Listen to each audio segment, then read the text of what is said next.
Bom dia, Escola de Profetas. Bom dia. Bom dia para você aí de casa. Que alegria ter você conosco mais um dia. E neste dia que o Senhor nos deu, que nós possamos ter um encontro, mais um encontro com Ele. Como é bom estar com Jesus. Bom dia, irmão Jefferson. Bom dia, professor. Bom dia, Escola de Profetas. Bom dia. Bom dia, querido amigo que nos assiste. Que a graça de Deus repouse sobre você nesse dia e que tenha um dia muito abençoado. Amém. Para ficar mais abençoado agora, nós vamos convidar nossos irmãos aqui da escola e você aí de casa para nos achegarmos ao nosso Deus e pedir a Ele mais do seu Santo Espírito. Vamos orar junto conosco?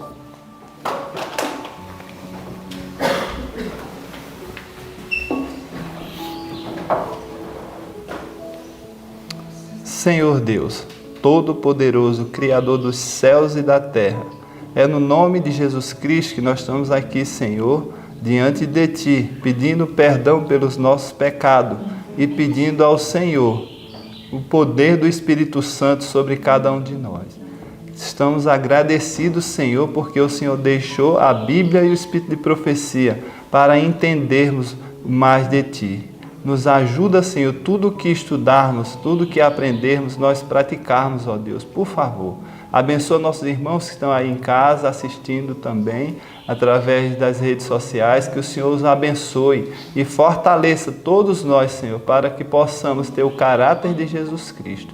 Muito obrigado por tudo, em nome de Jesus. Amém. Amém. Então, vamos agora adorar o nosso Deus, cantando o hino 226, É Manhã no Coração.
Amém, né? Que maravilhoso poder entoar hinos de louvor ao nosso Deus.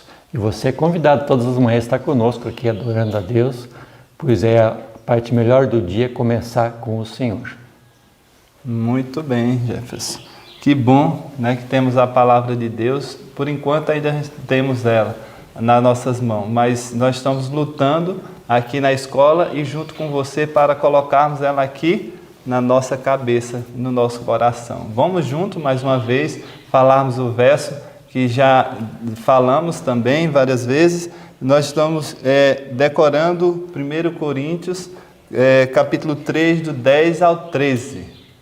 Jefferson vai contar, e quando ele contar nós vamos começar a citarmos este verso tão lindo. Vamos lá então. 1, 2, 3.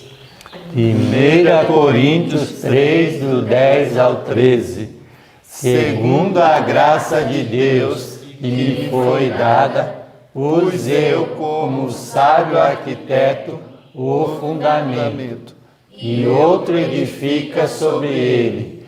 Mas veja cada um como edifica sobre ele, porque ninguém pode pôr outro fundamento além do que já está posto, o qual é Jesus Cristo. E se alguém sobre este fundamento formar um edifício de ouro, prata, pedras preciosas, madeira, feno, palha, a obra de cada um se manifestará.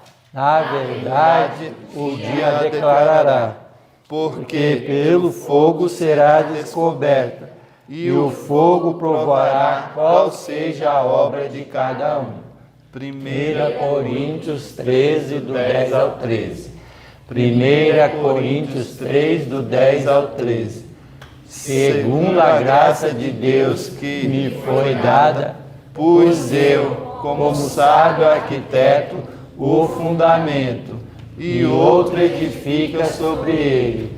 Mas veja cada um como edifica sobre ele, porque ninguém pode pôr outro fundamento além do que já está posto, o qual é Jesus Cristo. E se alguém sobre este fundamento formar um edifício de ouro, prata, pedras preciosas, madeira, feno, palha, a obra de cada um se manifestará. Na verdade, o dia a declarará, porque pelo fogo será descoberta, e o fogo provará qual seja a obra de cada um. 1 Coríntios 3, do 10 ao 13. 1 Coríntios 3, do 10 ao 13. Segundo a graça de Deus que me foi dada, pus eu, como sábio arquiteto, o fundamento, e outro edifica sobre ele. Mas veja cada um como edifica sobre ele, porque ninguém pode pôr outro fundamento além do que já está posto, o qual é Jesus Cristo. E se alguém sobre este fundamento formar um edifício de ouro, prata, pedras preciosas, madeira, feno, palha, a obra de cada um se manifestará. Na verdade, o dia declarará, porque pelo fogo será descoberta, e o fogo provará qual seja a obra de cada um. 1 Coríntios 3, do 10 ao 13. Que bênção, né? Então, essa palavra tem que ficar guardada em nossa mente, no nosso coração. Que o Senhor Deus te abençoe, te guarde, e iremos agora para o estudo. Amém. Um bom estudo para todos. Bom dia. Olá, queridos. Olá, meus irmãos que estão em casa. Bendito seja o nome do Senhor, mais uma vez, porque temos a palavra de Deus aberta, porque temos ainda a chance vinda do céu, porque Deus não tem prazer na morte do ímpio. Agora, vamos ver que coisa tremenda, grandiosa, que hoje, como mensagem musical, o Senhor Deus nos deu. Preste atenção, pode colocar, filho. na beleza e na grandeza desse material que você vai ver agora. Um hino lindo para encher o seu dia de muita alegria e de muita paz. Pode ler, pode ouvir. Veja que coisa linda. Ao ouvir algo assim tão grandioso. Seres humanos, quando estão em contato com as coisas do Senhor, são capazes de comporem hinos dessa majestade, dessa grandeza. Que esse hino acompanhe o seu dia, que você ouça muitas vezes. A pessoa que compôs, ela estava envolvida por este salmo, é a letra de um salmo, que foi composta de uma maneira tão grandiosa, tão perfeita, tão profunda, para nos lembrar que o nosso Deus é aquele que corre atrás de Israel, que trabalha com Israel e que vai lá aonde Israel está e o tira do lodo, da miséria e do problema e lhe dá um sentido para a vida. Em Ezequiel capítulo 18 nós encontramos uma mensagem muito clara de Deus para nós. O Senhor Deus ali nos dá algumas certezas absolutas, onde nós não precisamos pensar como é isso, nem conjecturar com alguma outra mensagem que não aquela que está escrita. Olha o que o Senhor Deus diz aqui em Ezequiel capítulo 18, o verso 4, ele diz: pois todas as almas são minhas, como a alma do Pai, também a alma do Filho. E aí ele termina o texto dizendo: a alma que pecar, essa morrerá. E como se não bastasse, ele ainda repete no mesmo capítulo, no verso 20, dizendo: a alma que pecar, esta morrerá. Vem cá, mas nós fomos ensinados que a alma não morre. A Bíblia tem uma mensagem diferente do que a linguagem do povo, do que a linguagem que erradamente se explicou durante tantos anos. A alma que pecar, essa morrerá, diz o Senhor. E outro detalhe interessante, eu vi esses dias como o mundo sofreu e foi comentado no mundo inteiro a morte de Lázaro. Aquele homem que cometeu tantos desatinos, tantos sofrimentos, causou no mundo. E aqui algumas pessoas comemoraram a morte dele, mas o Senhor Deus não tem essa mensagem a dar a respeito de qualquer ímpio. Olha o que o Senhor Deus diz no verso 23. Olha só, presta atenção. Tenho eu algum prazer na morte do ímpio? É uma pergunta que o Senhor Deus faz. Diz o Senhor Deus: não, desejo antes que se converta dos seus caminhos e viva. Não é que antes ele se converta, e ainda repete dentro do mesmo capítulo, no verso 32, pois eu não tenho prazer na morte de ninguém, diz o Senhor. Arrependei-vos e vivei. Veja que coisa tremenda, ainda há tempo de arrependimento. E ainda para o povo de Israel naquela época, o Senhor Deus, com toda a sua bondade, mesmo o povo estando escravo, mesmo o povo estando naquela situação tão terrível, ele então trabalhou em cima desta situação com o povo de Israel. No capítulo 19 de Ezequiel, o Senhor Deus faz ali uma parábola, né? Com os leões, a leoa e uma leoa com os seus filhinhos e o leão. Observe, por favor, já pode colocar, meu filho.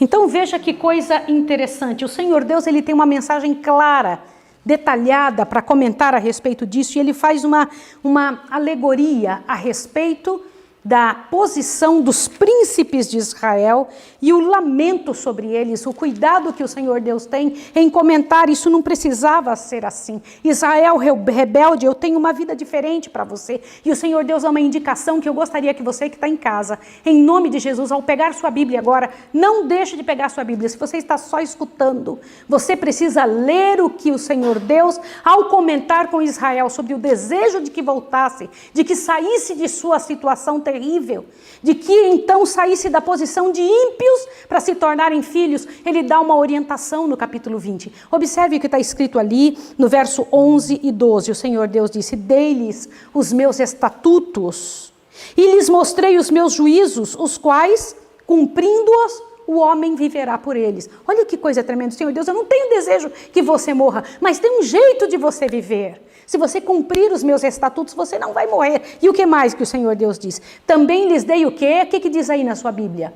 Os meus sábados, para que servissem de sinal entre mim e eles, para que soubessem que eu sou o Senhor que os santifica. E o Senhor Deus repete, quando a mensagem é muito séria, ele repete no verso 20, diz assim: santificai os meus sábados e servi servirão de sinal entre mim e vós, para que saibais que eu sou o Senhor vosso Deus. Você vê que aqui o Senhor Deus deixa claro para a humanidade inteira que um sinal de que é o povo de Deus, de que aquele povo é um povo separado, é essa posição de Deus em criar o sábado como um marco, um sinal sobre seu povo. Entende por que é tão sério? Você está ouvindo desde o início do ano as informações de Deus para você. E o Senhor Deus não tem 3, 4 mensagens diferentes na Bíblia. Ele tem uma só, com foco, aonde ele diz: meu filho, eu tenho uma maneira de te tirar do Egito, de te tirar da escravidão de Babilônia, de fazer com que sua vida mude. Você não precisa morrer.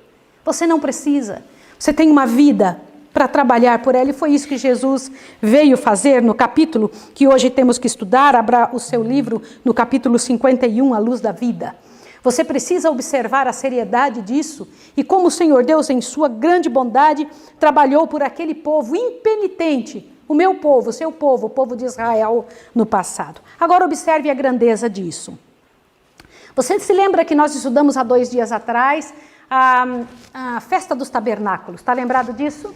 Lá estava Jesus no meio dali do povo, grandes coisas estavam acontecendo, e no momento em que o Senhor Jesus diz esta frase que está em São João capítulo 8, por favor acompanhe comigo o livro de São João no capítulo 8, onde o Senhor Jesus ele dá uma clara evidência de sua messianidade, de sua capacidade para fazer esse trabalho que ele tinha dito antes, lá no Velho Testamento, no livro de Ezequiel, para o povo de Israel. Isso é uma sequência da mensagem. É uma sequência do trabalho de Jesus. O mesmo Espírito que estava sobre Jesus, ao falar o que está em São João, é o mesmo que esteve ali para trabalhar com o povo de Israel, ali ao trabalhar pela boca de Ezequiel. Por favor, observe a seriedade destas palavras que o Senhor Jesus diz aqui em São João 8, por favor, o verso 12 em diante, aonde o Senhor Jesus trabalha da seguinte maneira.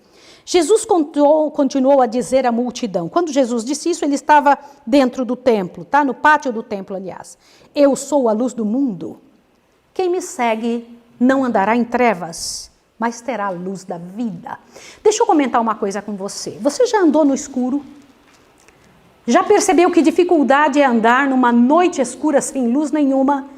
Não é só porque é difícil encontrar qual caminho seguir, mas porque você fica completamente inseguro. Como é importante ter uma luz por menor que seja para iluminar o caminho. Mas aqui Jesus não está falando de uma luz qualquer. Jesus está falando a luz do mundo, aquela que ilumina.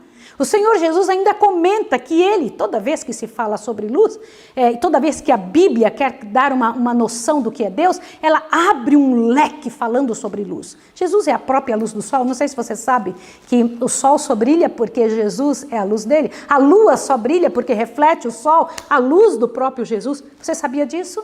Pois essa é uma realidade. E quando o Senhor Jesus se retirar dessa terra, nenhuma gota de luz mais haverá aqui.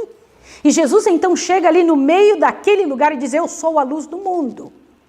Neste momento, havia ali entre o povo de Israel, nessa festa, uma quantidade tremenda de luz, porque era a última parte da comemoração da festa dos tabernáculos. E para o povo de Israel isso era muito significativo, porque a luz, que eram muitas luzes que haviam, naquela luz, nos festejos, o povo dançava, o povo estava ali correndo para lá e para cá, e então o Senhor Jesus solta esta frase.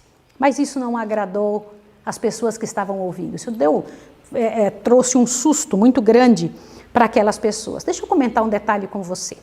Você já viu alguma vez aqueles peixes que ficam no aquário? Eles têm uma boca feia e eles ficam brigando boca a boca. Já viram isso ou não? Quantos de vocês já perceberam e já tiveram chance de ver esse tipo de peixe? Alguns já viram, não é?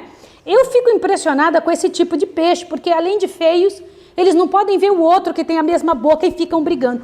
Toda vez que eu vejo os fariseus aqui correndo atrás de Jesus e incomodar, eu me lembro desses peixes.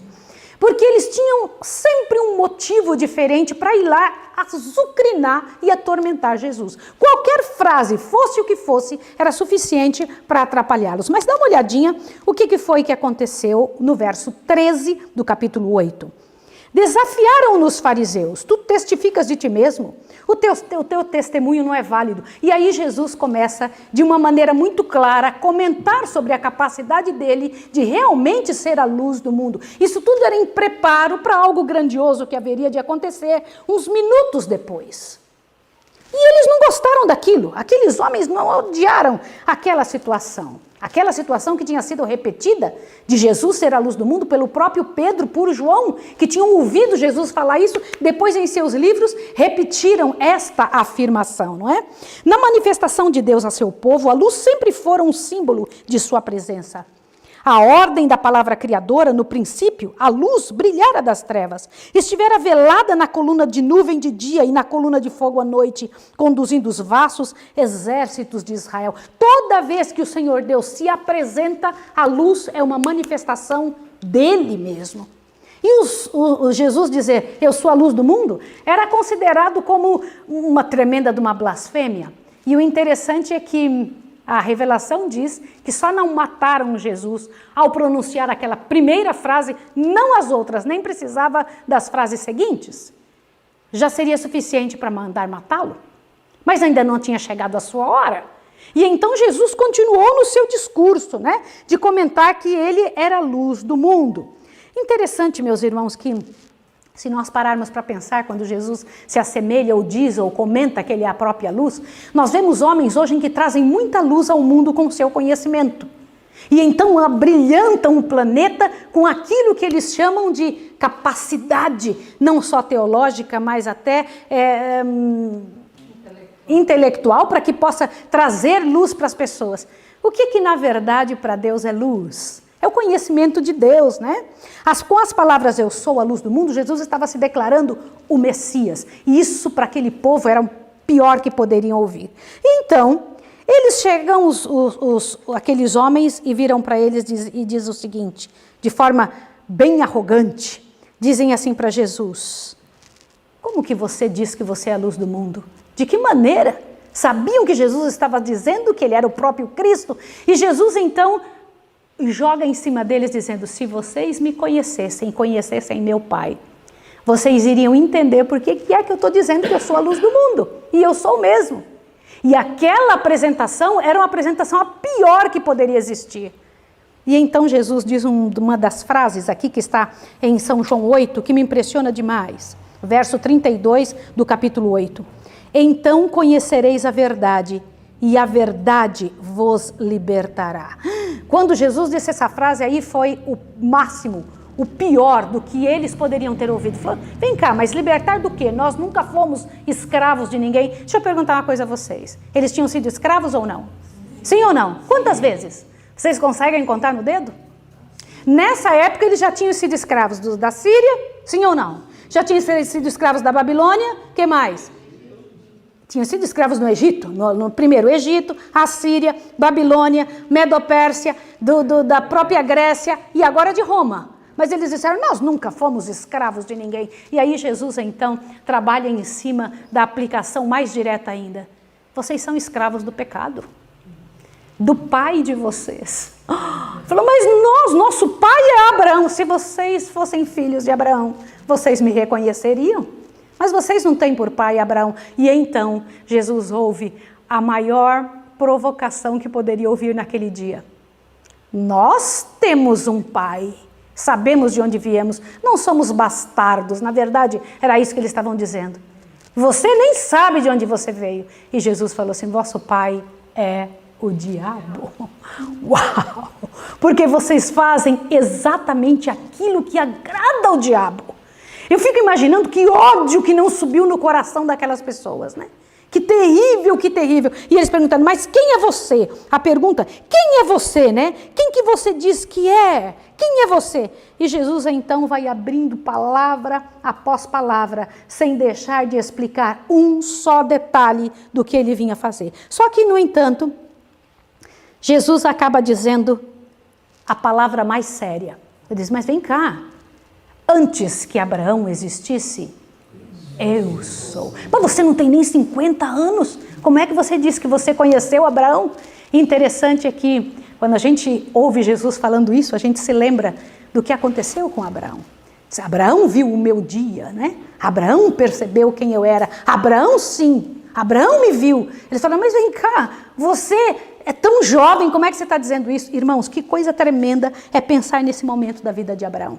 Imaginem o momento em que Abraão está subindo com seu filho, ainda não entendia quem era Deus. Aliás, é um dos maiores requisitos do céu, fazer com que o ser humano entenda, compreenda Deus. E me conhecereis, diz o Senhor.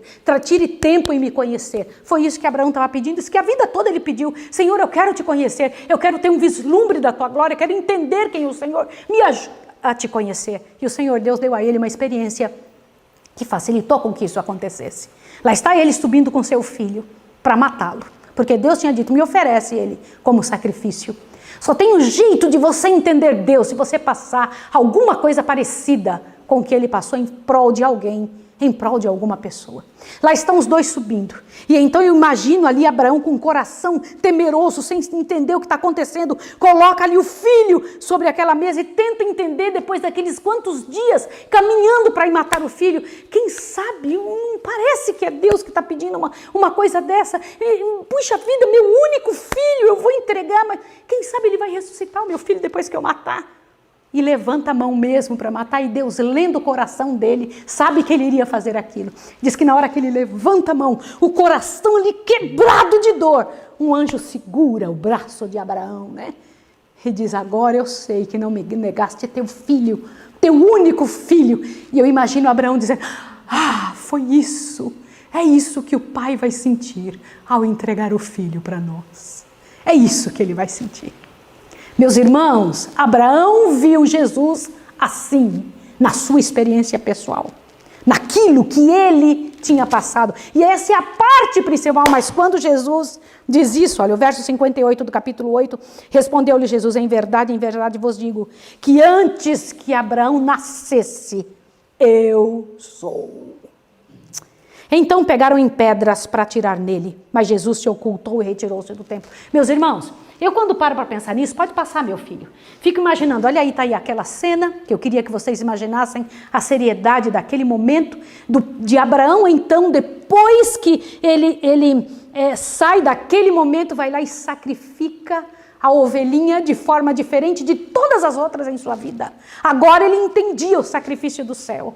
E nesta situação, agora imaginem, eu fico pensando, como é que alguém teve coragem de pegar pedras? E diz que foi a turba, o pessoal, incitado pelos fariseus, que começaram a pegar pedras para jogar em Jesus. E Jesus então sai do templo. Quando sai do templo, sai para fazer algo grandioso. Qual foi a frase que Jesus tinha dito primeiramente dentro do templo? Qual foi? Eu sou a luz do mundo. Foi ou não foi? Tá, agora veja o que ele faz. Quando ele sai dali, capítulo 9, quando Jesus ia passando, viu um homem cego de nascença. Pode passar o próximo, por favor? Olha só. E quando ele chega perto deste cego, acontece um negócio. Os discípulos de Jesus perguntaram, Rabi, quem pecou? Este ou seus pais para que nascessem cego? Irmãos, por que o ser humano é assim? Não se importa em se preocupar, né, qual é a misericórdia de Deus e o poder de Deus em tratar, em trabalhar com uma alma e com um corpo, com uma história. Mas se preocupa em quanto ele pecou ou quem foi que pecou, né? Nosso coração é tão ruim, mas olha o que foi que Jesus responde no verso 3. Respondeu-lhe Jesus, nem ele pecou nem seus pais, mas isso aconteceu para que se manifestasse nele as obras de Deus. Puxa, como eu queria que um problema da minha vida, que uma dificuldade que eu tivesse, servisse para esse fim diante do céu. Você queria também ou não? E pode. Aliás, toda dificuldade nessa vida tem que ter um propósito celeste. Tem que haver uma razão pela qual o céu possa usar o nosso problema. Lá estava um senhor, uma pessoa cega de nascença. Imagina alguém que nunca viu. Você sabe e já parou para pensar como é bom ver? Como é bom enxergar? Não é? Que coisa boa, que perfeito. E então, olhe bem, olha só o que o Senhor Jesus faz. Devemos fazer as obras daquele que me enviou enquanto é dia. A noite vem, quando ninguém pode trabalhar. Enquanto estou no mundo, sou a luz do mundo. Agora, vem cá, ele falou de novo essa frase ou não? Sim. Mas vocês sabiam que enquanto ele estava falando isso, enquanto ele estava dizendo isso, ele tinha cuspido na terra e tinha feito um lodo. Olha, um tratamento natural, sim ou não? Tinha feito ou não tinha feito um tratamento natural? E vem e passa, enquanto ele está dizendo isso, enquanto eu estou no mundo, eu sou a luz do mundo. E então passa aquilo nos olhos do cego e diz, vai ao tanque de Siloé e se lave. E o homem que nunca tinha enxergado nada começa a ver. Mas as pessoas, os contemporâneos dele, estavam cansados de ver aquele homem por lá, porque um cego de nascença é alguém conhecido ali pedindo esmolas. E então começam a fazer perguntas. De novo está o quê? O que eu estou vendo de novo? Lá está os peixes briguentos, né? Lá vem os peixes briguentos trazer de novo incômodo. Olha o que está escrito aqui no verso 7. E disse, do capítulo 9, vai, lava-te no tanque de Siloé, que significa o enviado. O cego foi, lavou-se e voltou vendo. Então os vizinhos, o que dantes o conheciam, e tinham visto mendigar, perguntaram, não é este aquele que estava assentado pedindo esmolas? Por que o pessoal não reconheceu? Só porque abriu os olhos? Respondam para mim. O que tinha acontecido com ele? A fisionomia mudou por quê? Por que a fisionomia dele tinha mudado? Porque ele teve um encontro da tristeza para ele. Sim, eu quero dizer para vocês que há algo sobrenatural que acontece quando alguém está cheio do poder de Deus. A beleza, a saúde da presença do Senhor fica na pessoa. E as pessoas falam, este não era aquele? Não é aquele que estava lá pedindo esmolas? Agora veja. Pois, alguns diziam que era ele, outros diziam, parece-se com ele. Mas ele mesmo insistia, sou eu mesmo. Eu sou. Agora veja como as pessoas, quando querem encontrar um problema, o que é que elas fazem? Vai lá no verso 11. Presta atenção, verso 10, né? Perguntaram-lhe, como, pois, se abriram os teus olhos? Respondeu ele, o homem chamado Jesus fez lodo, untou-me os olhos e disse, bom, peraí, ele era cego, mas ele não era bobo. ele não tinha visto Jesus fazendo lodo algum, tinha visto?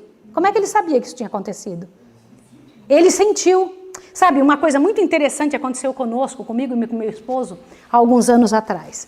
Nós ficamos sabendo que alguém em Santa Catarina fazia umas massagens muito especiais para dores especiais. E nós estávamos pregando em Santa Catarina e fomos até lá conhecer esse homem. Era cego, completamente cego, ele nunca tinha enxergado.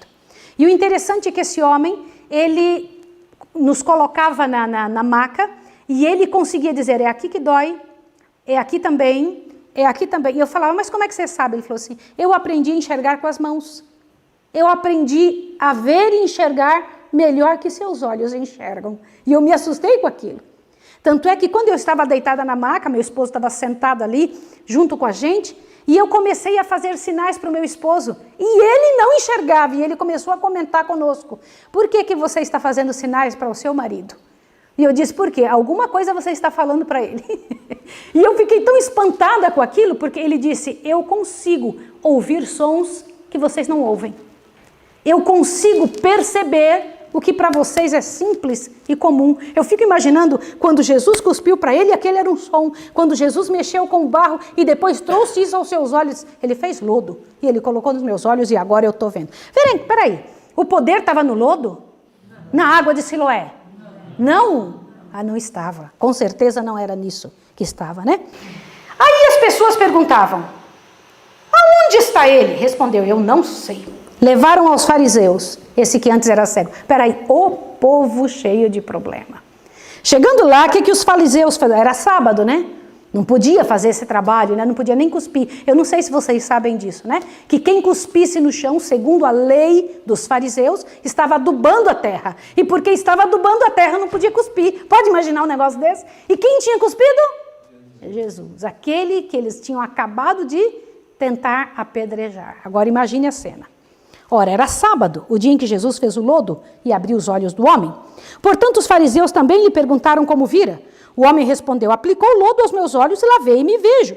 Alguns dos fariseus diziam, este homem não é de Deus, pois não guarda. Não guarda, Jesus guardava o sábado ou não? Sim. E por que é que fazer o bem no sábado não é errado? E por que fazer lodo e curar um cego não é errado? Não é transgressão do sábado? Me responda.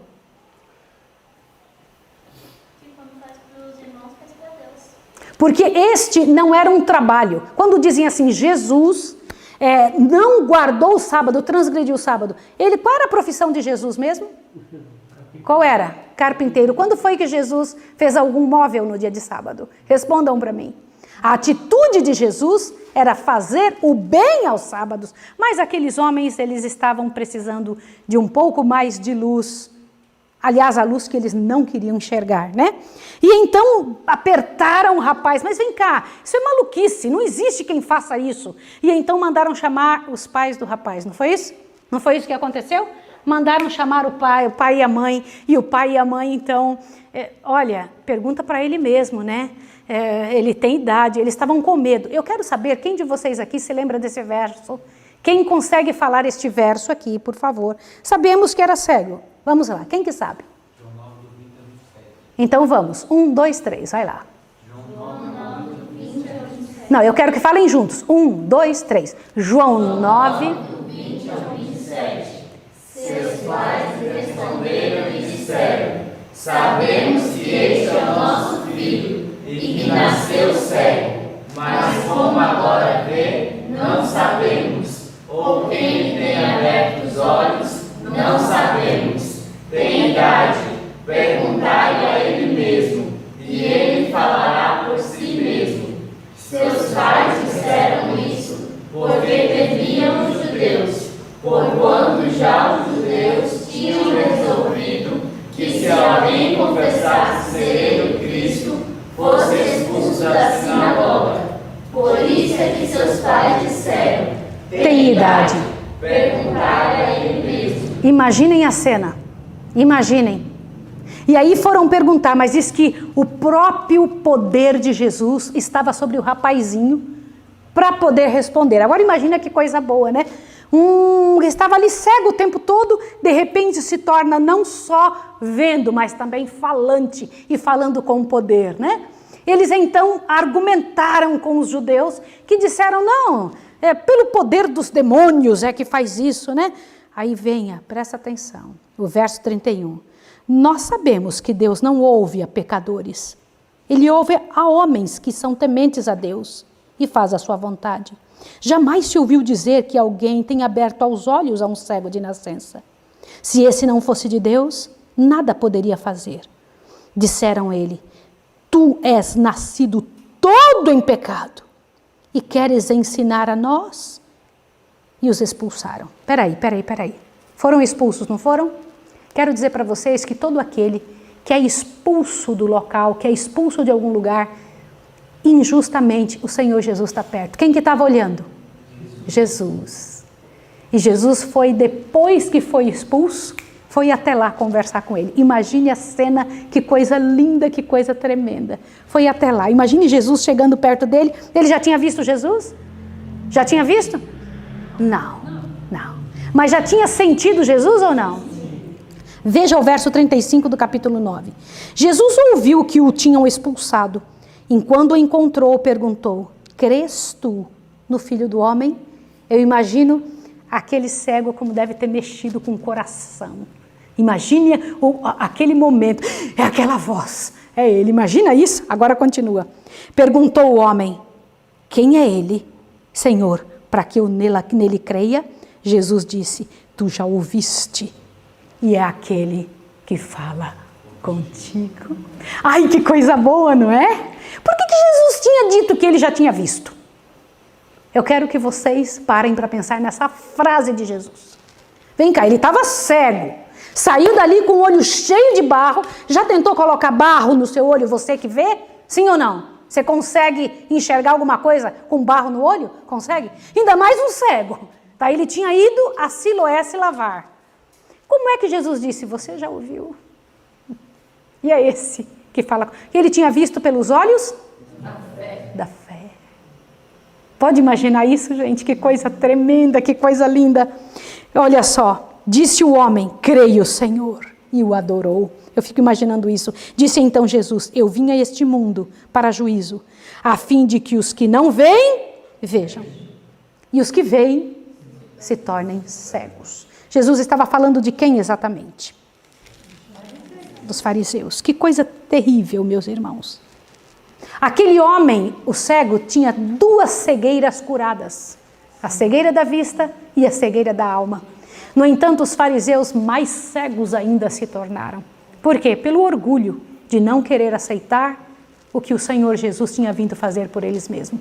Quero dizer para vocês, em nome de Jesus, que o Senhor Deus pode ser implacável, implacável, quando Ele tem algo muito sério para fazer em favor da salvação de alguém. Nunca aconteceu e nunca vai acontecer do Senhor Deus, em sua misericórdia, não estender a mão para um ímpio.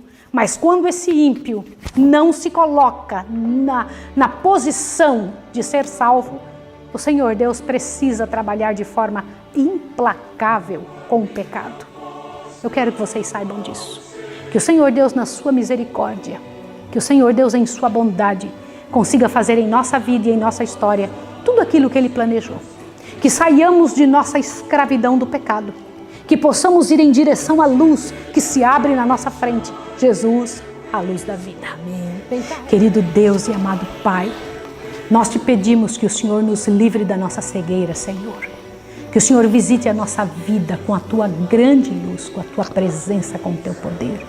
Que o Senhor abra sobre a nossa vida, não somente, Senhor Deus, a luz, Pai de amor, mas todo o caminho que nós devemos trilhar, andar, para que consigamos, Pai de amor, pela tua graça, pelo teu poder, não só ser lavados no tanque de Siloé, mas na água da vida. Nós rogamos a Ti a Tua bênção sobre estas pessoas que estão nos ouvindo, que estão em casa, sobre os nossos queridos detox que estão aqui. Ajuda-nos, ó Pai Santo, a nunca tomar o partido do erro, mas que pela Tua graça, pelo Teu amor, tenhamos um coração limpo, os olhos abertos para enxergar quando é Jesus que estiver chegando perto de nós. Em nome de Jesus nós oramos e agradecemos. Amém.